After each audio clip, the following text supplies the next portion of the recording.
ओम श्री कमला देव्यै नमः। ओम श्रीं श्रीयै नमः। आज आप दिव्य श्री कमला महाविद्या का दिव्य स्त्रोत श्रवण करने वाले हैं। माता कमला 10 महाविद्याओं में से प्रमुख महाविद्या मानी जाती हैं। इनका स्त्रोत पाठन करने से और श्रवण करने से माँ भगवती कमला की कृपा प्राप्ति होती है। समस्त प्रकार के दुख और दारिद्रता दूर हो जाती है। संकट विघ्न विपत्ति दूर हो जाते हैं। नकारात्मक शक्तियों का वास हमारे आसपास से खत्म हो जाता है। अनेकों प्रकार की सिद्धियों की प्राप्ति होती है। माता कमला का यह स्त्रोत जो व्यक्ति नित्य प्रतिदिन श्रवण करता है या पाठ करता है, उसके जीवन में धन और सौभाग्य की कमी कभी नहीं आती। मान सम्मान की प्राप्ति होती है और हर प्रकार का रुका हुआ कार्य दोबारा से शुरू हो जाता है। कहा जाए कि कार्य की सिद्धि भी प्राप्ति होती है। चलिए श्रवण करते हैं पूर्ण 5 पाठ और माँ भगवती कमला की कृपा की प्राप्ति करते हैं। सुनते रहिए। श्री कमला स्तोत्र। ओंकार रूपिणी देवी विशुद्ध सत्वरूपिणी देवानां जननी त्वं हि प्रसन्ना भव सुंदरी। तन्मात्रं जैव भूतानि तव वक्षः स्थलं स्मृतं त्वमेव वेदगम्या तु प्रसन्ना भव सुंदरी। देवदानव गंधर्व यक्ष राक्षस किन्नरैः स्तूयसे त्वं सदा लक्ष्मी प्रसन्ना भव सुंदरी। लोकातीता द्वैतातीता समस्त भूत वेष्टिता विद्वज्जन कीर्तिता च प्रसन्ना भव सुंदरी। परिपूर्णा सदा लक्ष्मी त्रात्री तु शरणार्थिषु विश्वाद्या विश्वकर्त्री च प्रसन्ना भव सुंदरी। ब्रह्मरूपा च सावित्री त्वदीत्या भासते जगत विश्वरूपा वरेण्या च प्रसन्ना भव सुंदरी। क्षित्यप्तेजो मरुद्योम पंचभूतस्वरूपिणी बन्धादेः कारणं त्वं हि प्रसन्ना भव सुंदरी। महेशे त्वं हेमवती कमला केशवेऽपि च ब्रह्मणः प्रेयसी त्वं हि प्रसन्ना भव सुंदरी। चण्डी दुर्गा कालिका च कौशिकी सिद्धिरूपिणी योगिनी योगगम्या च प्रसन्ना भव सुंदरी। बाल्ये च बालिका त्वं हि यौवने युवतीति च स्थविरे वृद्धरूपा च प्रसन्ना भव सुंदरी। गुणमयी गुणातीता आद्या विद्या सनातनी महातत्त्वादिसंयुक्ता प्रसन्ना भव सुंदरी। तपस्विनी तपः सिद्धि स्वर्ग सिद्धिस्तदर्थिषु चिन्मयी प्रकृतिस्त्वं तु प्रसन्ना भव सुंदरी। त्वमादिर्जगतां देवी त्वमेव स्थितकारणं त्वमन्ते निधनस्थानं स्वेच्छाचारा त्वमेव हि चराचराणां भूतानां बहिरन्तस्त्वमेव हि व्याप्य व्यापकरूपेण त्वं भासि भक्तवत्सले। त्वन्मायाहृतज्ञाना नष्टात्मानो विचेतसः गतागतं प्रपद्यन्ते पापपुण्यवशात् सदा। तावान् सत्यं जगद्भाति शुक्तिकारजतं यथा यावन्न ज्ञायते ज्ञानं चेतसा नान्वगामिनी। त्वज्ज्ञानात्तु सदा युक्तः पुत्रदारगेहादिषु रमन्ते विषयान् सर्वानन्ते दुःखप्रदान् ध्रुवं। त्वदाज्ञया तु देवेशि गगने सूर्यमण्डलं चन्द्रस्य भ्रमते नित्यं प्रसन्ना भव सुंदरी। ब्रह्मे विष्णुजननी ब्रह्माख्या ब्रह्म संश्रया व्यक्ता व्यक्ता च देवेशि प्रसन्ना भव सुंदरी। लचला सर्वगा त्वं हि मायातीता महेश्वरी शिवात्मा शाश्वता नित्या प्रसन्ना भव सुंदरी। सर्वकाय नियंत्री च सर्वभूतेश्वरेश्वरी अनंता निष्कला त्वं हि प्रसन्ना भव सुंदरी। सर्वेश्वरी सर्व सर्ववन्द्या अचिन्त्या परमात्मिका भुक्तमुक्तिप्रदा त्वं हि प्रसन्ना भव सुन्दरी ब्रह्माणि ब्रह्मलोके त्वं वैकुण्ठे सर्वमङ्गला इन्द्राणि अमरावत्या अम्बिका वरुणालये यमालये कालरूपा कुबेरभवने शुभा महानन्दाग्निकोणे च प्रसन्ना भव सुन्दरी नैऋत्यां रक्तदन्ता त्वं वायव्यां रगवाहिनी पाताले वैष्णवी रूपा प्रसन्ना भव सुन्दरी सुरसा त्वं मणिद्वीपे ऐशान्यां शूलधारिणी भद्रकाली च लङ्कायां प्रसन्ना भव सुन्दरी रामेश्वरी सेतुबन्धं सिंहले देवमोहिनी विमला त्वं च श्रीक्षेत्रे प्रसन्ना भव सुन्दरी कालिका त्वं कालीघट्टे कामाख्या नीलपर्वते विरजा ओड्रदेशे त्वं प्रसन्ना भव सुन्दरी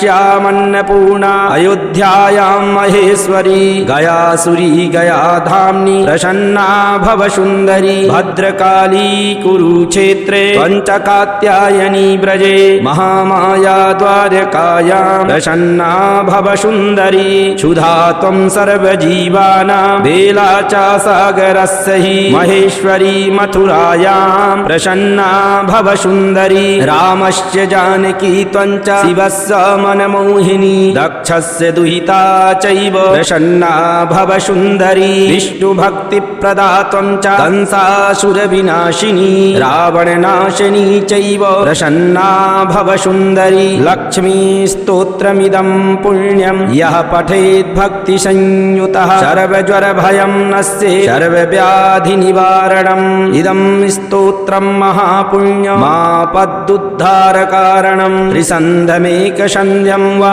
यः पठेत् सततः नराः मुच्यते सर्वपापेभ्यो तथा तु सर्वसङ्कटा मुच्यते नात्र सन्देहो विस्वर्गे रसातले समस्तं च तथा चैकं यः पठेत् भक्ति तत्परः सर्वदुष्करं तीर्त्वा लभते परमां गतिं सुखदं मोक्षदं स्तोत्रं यः पठेत् भक्तिसंयुतः शतकोटितीर्थफलं प्राप्नोति नात्र संशयः एका देवी तु कमला यर्मीस्तुष्टा भवेत् सदा तस्या साध्यं तु देवेशी नास्ति किञ्चिज्जरत्रये पठनादविस्तोत्रस्य किं न सिद्ध्यति भूतले तस्मात्स्तोत्रवरं प्रोक्तं सत्यं सत्यं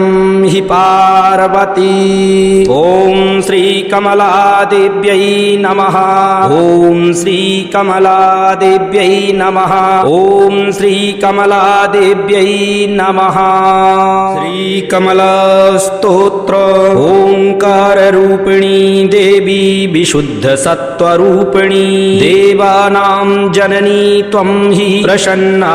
भव सुन्दरी तन्मात्रं जैव भूतानि तव वक्षः स्थलं स्मृतं त्वमेव वेदगम्या तु प्रसन्ना भव सुन्दरी देवदानवगन्धर्व यक्षराक्षसकिन्नरैः स्तूयसे त्वं सदा लक्ष्मी प्रसन्ना भव सुन्दरी लोकातीता द्वैतातीता समस्तभूतवेष्टिता विद्वज्जनकीर्तिता च प्रसन्ना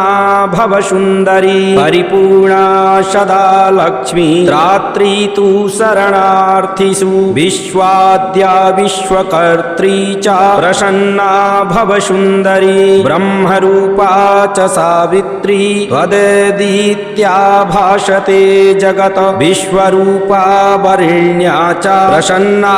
भव सुन्दरी क्षित्यप्तेजो मरुद्ध्योम पञ्चभूतस्वरूपिणी बन्धादेः कारणं त्वं हि प्रसन्ना भव सुन्दरी महेशे त्वं हेमवती कमलाकेशवेऽपि च ब्रह्मणः प्रेयसी त्वं हि प्रसन्ना भव सुन्दरी सुंदरी चंडी दुर्गा कालिका च कौशकी सिद्धिरूपिणी योगिनी योगगम्या च प्रसन्ना भव सुंदरी बाल्ये च बालिका त्वं हि यौवने युवतीति च स्थविरे वृद्धरूपा च प्रसन्ना भव सुंदरी गुणमयी गुणातीता आद्या विद्या सनातनी महातत्त्वादिसंयुक्ता प्रसन्ना भव सुंदरी तपस्वनी तपः सिद्धि स्वर्ग सिद्धिस्तदर्थिषु चिन्मयी प्रकृतिस्त्वं तु प्रसन्ना भव सुंदरी त्वमादिर्जगतां देवी त्वमेव स्थितकारणं त्वमन्ते निधनस्थानं स्वेच्छाचारा त्वमेव हि चराचराणां भूतानां बहिरन्तस्त्वमेव हि व्याप्य व्यापकरूपेण त्वं भासि भक्तवत्सले त्वन्मायाहृतज्ञाना नष्टात्मानो विचेतसः गतागतं प्रपद्यन्ते पापपुण्यवशात् सदा तावान् सत्यं जगद्भाति शुक्तिकारजतं यथा यावन्न ज्ञायते ज्ञानं चेतसा नान्वगामिनी त्वज्ज्ञानात्तु सदा युक्तः पुत्रदारगहादिषु रमन्ते विषयान् सर्वानन्ते दुःखप्रदान् ध्रुवं त्वदाज्ञया तु देवेशि गगने सूर्यमण्डलं चन्द्रस्य भ्रमते नित्यं प्रसन्ना भव सुन्दरी ब्रह्मे विष्णुजननी ब्रह्माख्या ब्रह्म संश्रया व्यक्ता व्यक्ता च देवेशि प्रसन्ना भव सुन्दरी लचला सर्वगा त्वं हि मायातीता महेश्वरी शिवात्मा शाश्वता नित्या प्रसन्ना भव सुन्दरी सर्वकाय नियन्त्री च सर्वभूतेश्वरेश्वरी अनन्ता निष्कला त्वं हि प्रसन्ना भव सुन्दरी सर्वेश्वरी सर्ववन्द्या अचिन्त्या परमात्मिका भुक्तमुक्तिप्रदा त्वं हि प्रसन्ना भव सुन्दरी ब्रह्माणि ब्रह्मलोके त्वं वैकुण्ठे सर्वमङ्गला इंद्राणी अमरावत्या अम्बिका वरुणालये यमालये कालरूपा कुबेरभवने शुभा महानन्दाग्निकोणे च प्रसन्ना भव सुन्दरी नैऋत्यां रक्तदन्ता त्वं वायव्यां रगवाहिनी पाताले वैष्णवी रूपा प्रसन्ना भव सुन्दरी सुरसा त्वं मणिद्वीपे ऐशान्यां शूलधारिणी भद्रकाली च लङ्कायां प्रसन्ना भव सुन्दरी रामेश्वरी सेतुबन्धं सिंहले देवमोहिनी विमला त्वं च श्रीक्षेत्रे प्रसन्ना भव सुन्दरी कालिका त्वं कालीघट्टे कामाख्या नीलपर्वते विरजा ओड्रदेशे त्वं प्रसन्ना भव सुन्दरी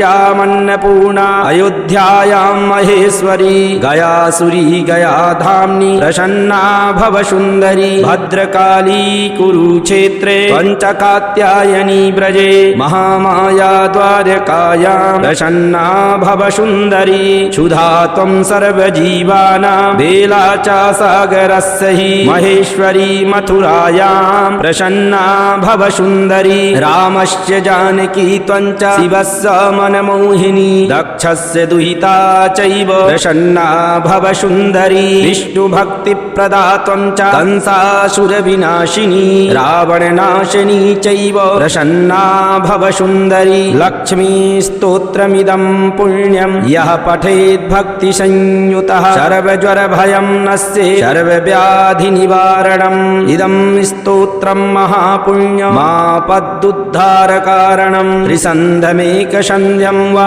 यः पठेत् सततः नराः मुच्यते सर्वपापेभ्यो तथा तु सर्वसङ्कटा मुच्यते नात्र सन्देहो विस्वर्गे रसातले समस्तं च तथा चैकं यः पठेत् भक्तितत्परः स सर्वदुष् दुष्करं तीर्त्वा लभते परमां गतिं सुखदं मोक्षदं स्तोत्रं यः पठेत् भक्तिसंयुतः शतकोटितीर्थफलं प्राप्नोति नात्र संशयः एका देवी तु कमला यर्मीस्तुष्टा भवेत् सदा तस्या साध्यं तु देवेशी नास्ति किञ्चिज्जरत्रये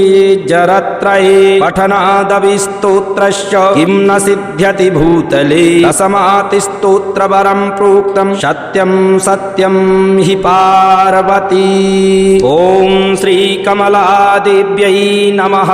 ॐ श्रीकमलादेव्यै नमः। ॐ श्रीकमलादेव्यै नमः। श्रीकमलास्तोत्र ओंकाररूपिणी देवी विशुद्धसत्त्वरूपिणी देवानां जननी त्वं हि प्रसन्ना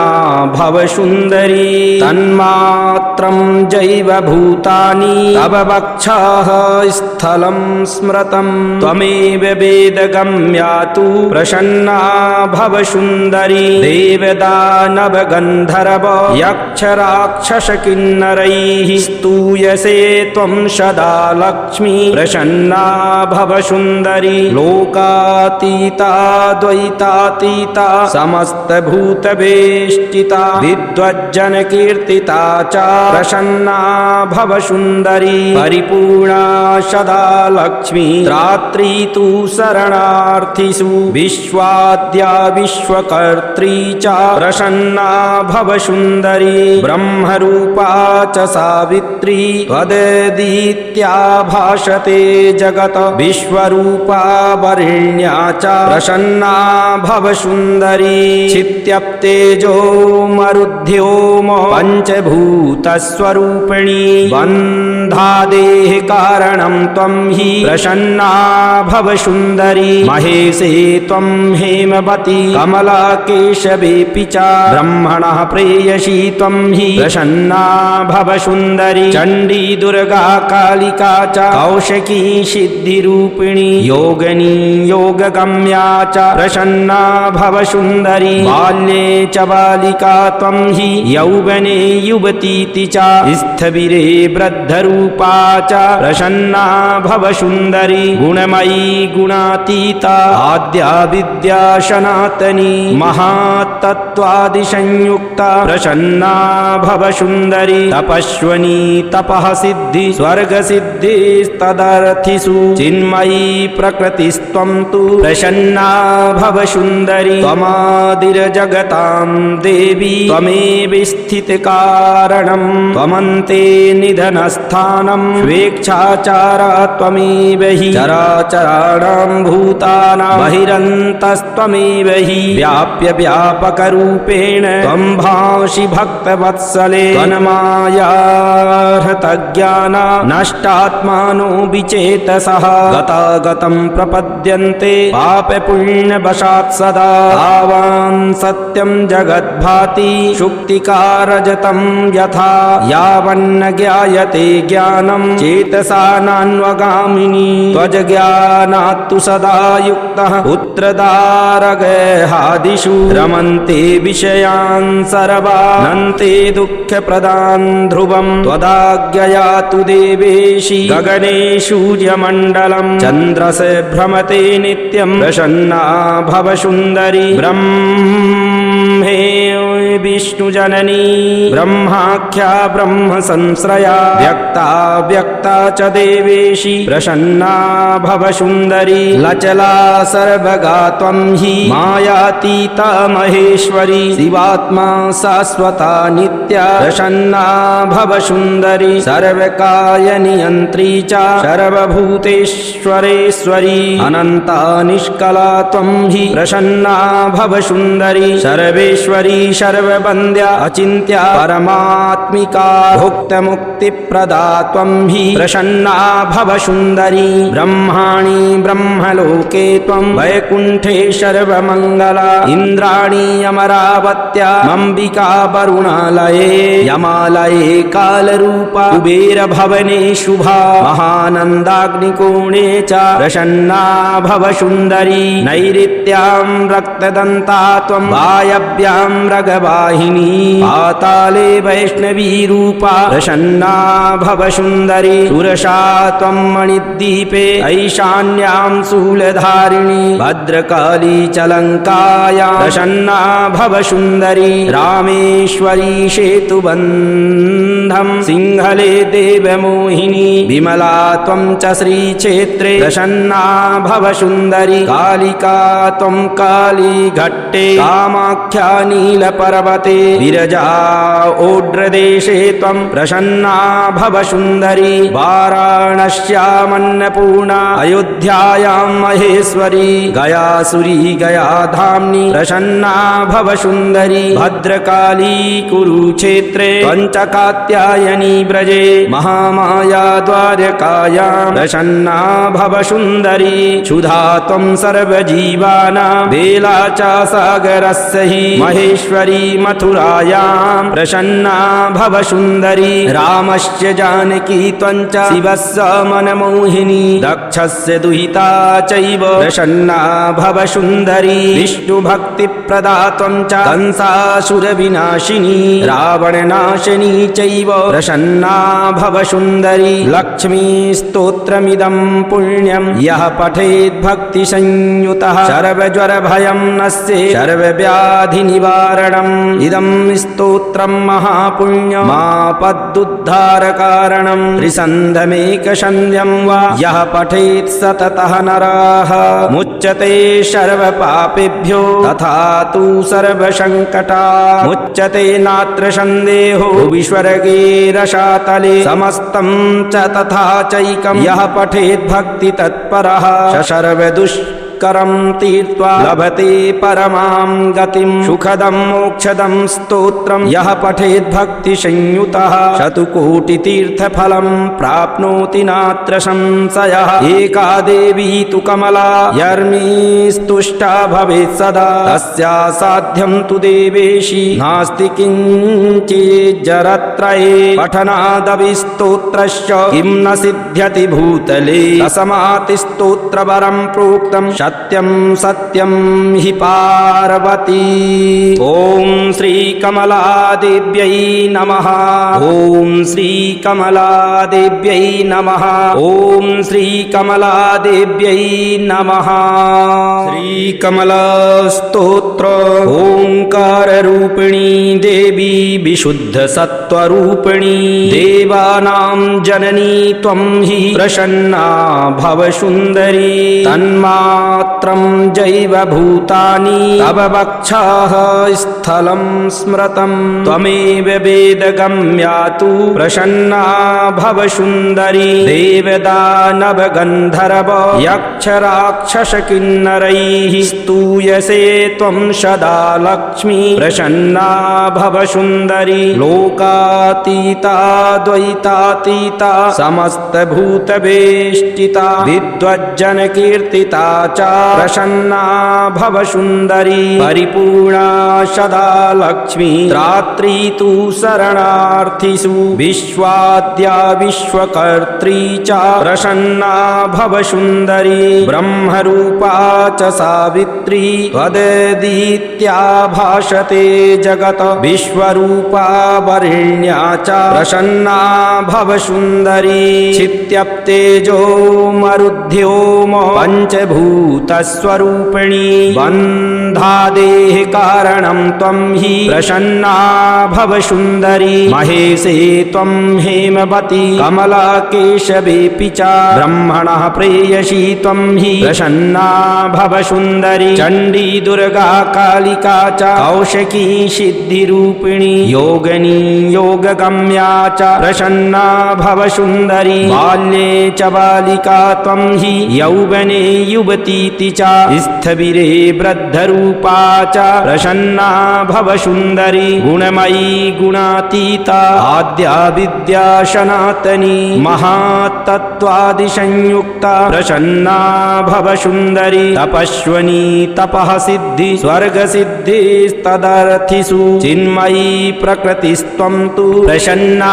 भव सुन्दरी त्वमादिर्जगतां देवी त्वमेव स्थितकारण निधनं त्वमन्ते निधनस्थानं स्वेच्छाचारा त्वमेव हि चराचराणां भूतानां बहिरन्तस्त्वमेव हि व्याप्य व्यापकरूपेण त्वं भाषि भक्तवत्सले त्वन्मायाहृतज्ञाना नष्टात्मानो विचेतसः गतागतं प्रपद्यन्ते पापपुण्यवशात् सदा तावान् सत्यं जगद्भाति शुक्तिकारजतं यथा यावन्न ज्ञायते ज्ञानं चेतसा नान्वगामिनी त्वज्ज्ञानात्तु सदा युक्तः पुत्रदारगेहादिषु रमन्ते विषयान् सर्वानन्ते दुःखप्रदान् ध्रुवं त्वदाज्ञया तु देवेशि गगने सूर्यमण्डलं चन्द्रसे भ्रमते नित्यं प्रसन्ना भव सुन्दरी ब्रह्मे विष्णुजननी ब्रह्माख्या ब्रह्म संश्रया व्यक्ता व्यक्ता च देवेशि प्रसन्ना भव सुन्दरी लचला सर्वगा त्वं हि मायातीता महेश्वरी शिवात्मा शाश्वता नित्या प्रसन्ना भव सुन्दरी सर्वकाय नियन्त्री च सर्वभूतेश्वरेश्वरी अनन्ता निष्कला त्वं हि प्रसन्ना भव सुन्दरी सर्वेश्वरी सर्ववन्द्या अचिन्त्या परमात्मिका भुक्तमुक्तिप्रदा त्वं हि प्रसन्ना भव सुन्दरी ब्रह्माणि ब्रह्मलोके त्वं वैकुण्ठे सर्वमङ्गला इन्द्राणि अमरावत्या अम्बिका वरुणालये यमालये कालरूपा कुबेरभवने शुभा महानन्दाग्निकोणे च प्रसन्ना भव सुन्दरी नैऋत्यां रक्तदन्ता त्वं वायव्यां मृगवाहिनी पाताले वैष्णवी रूपा प्रसन्ना भव सुन्दरी सुरसा त्वं मणिद्वीपे ऐशान्यां शूलधारिणी भद्रकाली च लङ्कायां प्रसन्ना भव सुन्दरी रामेश्वरी सेतुबन्धं सिंहले देवमोहिनी विमला त्वं च श्रीक्षेत्रे प्रसन्ना भव सुन्दरी कालिका त्वं कालीघट्टे कामाख्या नीलपर्वते विरजा ओड्रदेशे त्वं प्रसन्ना भव सुन्दरी वाराणस्यामन्नपूर्णा अयोध्यायां महेश्वरी गयासुरी गयाधाम्नि प्रसन्ना भव सुन्दरी भद्रकाली कुरुक्षेत्रे पञ्चकात्यायनी व्रजे महामाया द्वारकायां प्रसन्ना भव सुन्दरी क्षुधा त्वं सर्वजीवानां बेला च सागरस्य हि महेश्वरी मथुरायां प्रसन्ना भव सुन्दरी रामस्य जानकी त्वं च शिवस्य मनमोहिनी दक्षस्य दुहिता चैव प्रसन्ना भव सुन्दरी विष्णुभक्तिप्रदा त्वं च कंसासुरविनाशिनी रावणनाशिनी चैव प्रसन्ना भव सुन्दरी लक्ष्मीस्तोत्रमिदं पुण्यं यः पठेत् भक्तिसंयुतः सर्वज्वरभयं नश्येत् सर्वव्याधिनिवारणम् इदं स्तोत्रं महापुण्यमापदुद्धारकारणं त्रिसन्ध्यमेकसन्ध्यं वा यः पठेत् सततः नराः मुच्यते सर्वपापेभ्यो तथा तु सर्वसङ्कटात् मुच्यते नात्र सन्देहो विस्वर्गे रसातले समस्तं च तथा चैकं यः पठेत् भक्तितत्परः स सर्वदुष्करं तीर्त्वा लभते परमां गतिं सुखदं मोक्षदं स्तोत्रं यः पठेत् भक्तिसंयुतः शतकोटितीर्थफलं प्राप्नोति नात्र संशयः एका देवी तु कमला यर्मीस्तुष्टा भवेत् सदा तस्या साध्यं तु देवेशि नास्ति किञ्चिज्जरत्रये पठनादविस्तोत्रस्य किं न सिद्ध्यति भूतले तस्मात् स्तोत्रवरं प्रोक्तं सत्यं सत्यं हि पार्वती। ॐ श्री कमलादेव्यै नमः। ॐ श्री कमलादेव्यै नमः। ॐ श्री कमलादेव्यै नमः। श्री कमला स्तोत्र। ओंकाररूपिणी देवी विशुद्ध सत्वरूपिणी देवानां जननी त्वं हि प्रसन्ना भव सुन्दरी तन्मा मात्रं जैव भूतानि तव वक्षः स्थलं स्मृतं त्वमेव वेदगम्या तु प्रसन्ना भव सुन्दरी देवदानव गन्धर्व यक्षराक्षस किन्नरैः स्तूयसे त्वं सदा लक्ष्मी प्रसन्ना भव सुन्दरी लोकातीता द्वैतातीता समस्तभूतवेष्टिता विद्वज्जनकीर्तिता च प्रसन्ना भव सुन्दरी परिपूर्णा सदा लक्ष्मी त्रात्री तु शरणार्थिषु विश्वाद्या विश्वकर्त्री च प्रसन्ना भव सुन्दरी ब्रह्मरूपा च सावित्री त्वदीत्या भासते जगत् विश्वरूपा वरेण्या च प्रसन्ना भव सुन्दरी चित्यप्तेजो मरुद्ध्योम पञ्चभूतस्वरूपिणी बन्धादेः कारणं त्वं हि प्रसन्ना भव सुन्दरी महेशे त्वं हेमवती कमलाकेशवेऽपि च ब्रह्मणः प्रेयसी त्वं हि प्रसन्ना भव सुन्दरी चण्डी दुर्गा कालिका च कौशिकी सिद्धिरूपिणी योगिनी योगगम्या च प्रसन्ना भव सुन्दरी बाल्ये च बालिका त्वं हि यौवने युवतीति च स्थविरे वृद्धरूपा च प्रसन्ना भव सुन्दरी गुणमयी गुणातीता आद्या विद्या सनातनी महातत्त्वादिसंयुक्ता प्रसन्ना